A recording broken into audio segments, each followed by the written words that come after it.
what all this research was about was the idea that happiness can't be something you do alone, in isolation, or in competition, nor can success as well. So I think the reason I want to show you that experiment is because I think it means we've been studying you wrong. As I look at you now, there's no wires connecting any of your brains. There's no organic material, so we study you as individuals. Here's your intelligence, your creativity, your athleticism, your obesity, your depression, all of these different things. We look at them in isolation as individuals. But if I want to test you on creativity, what we do is we put you into a lab for 4 decades. This is what we've done. Put you in a lab by yourself and ask you how many uses of a brick you can think of in a 5-minute period of time.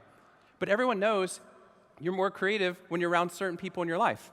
You're funnier when you're around certain people in your life. You're an introvert, but we put you in a room full of higher introverts. You act like a pseudo-extrovert within that group. What we're finding is in the midst of this, all these things we thought we could test for individually, like on an ACT or SAT, or things we could test for individually as personality traits or psychology, we're missing out on the entire ecosystem of potential that predicted the height of your actual potential. What we looked at, and the reason I want to show you this, is there's no wires connecting any of our brains, but what it means is our brains are wirelessly connected through these mirroring systems, which means that we need to be able to not create self-help versions of happiness.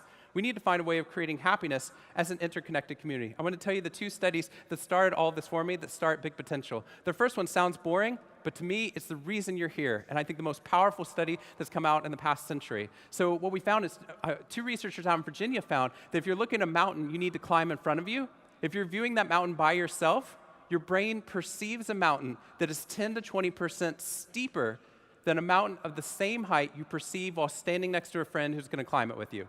If you're looking at a hill you need to climb by yourself, your brain shows you a picture of a mountain 10 to 20% steeper than a mountain of the same height you perceive while standing next to a friend who's going to climb it with you.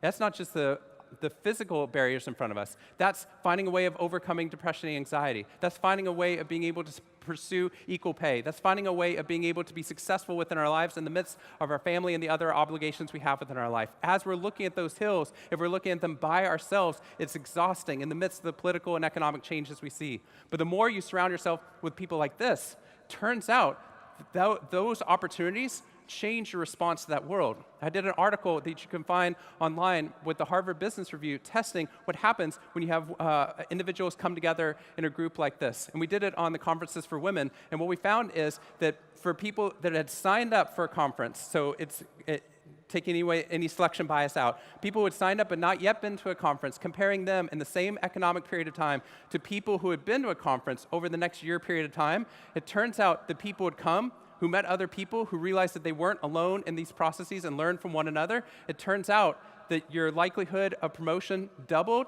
and likelihood of pay increase of more than 10% tripled over the next year period of time. Doesn't guarantee a promotion or a raise, but it significantly increases the likelihood of doing so. Happiness and success must be an interconnected pursuit.